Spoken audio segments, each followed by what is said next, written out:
Flooding's a huge global risk. Hundreds of millions of people are affected every year, and it's often the most vulnerable who are most affected.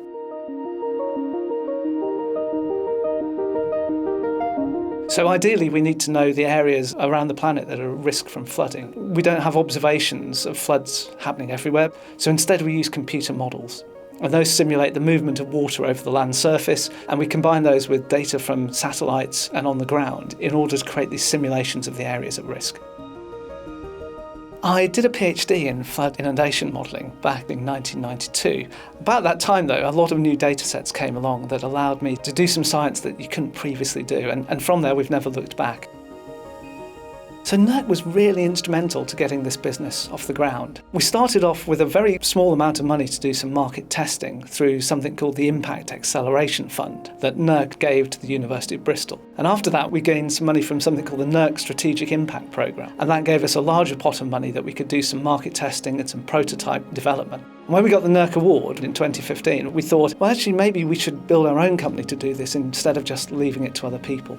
So from 2015 to now, we've grown from 2 employees to 50, making data sets for insurers, NGOs, foreign governments and multinationals that are using those data to help manage and reduce their flood risks.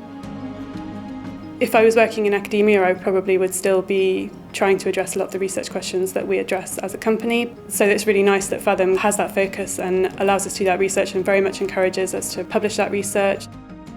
Anything that you can do before an event to get food, aid and people into the right place to help in the aftermath or move people away from areas at risk has huge benefits. One of the main areas of work we do is for the Foreign and Commonwealth Development Office here in the UK, and we use projections of incoming tropical cyclones to give the FCDO areas at risk of flooding. FCDO then take those data and give them to their partners on the ground so they can work out where to build air bridges, create food dumps and which roads are going to be impassable as a result of the event. One thing we found when we looked at flooding in the US was that the existing flood risk maps probably only identified 1/3 of the people who are actually exposed.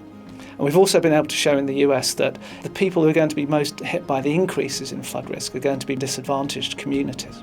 Similarly, in the UK, we've been able to show that there's a distinct geography to increases in flooding into the future, and not everywhere gets hit equally.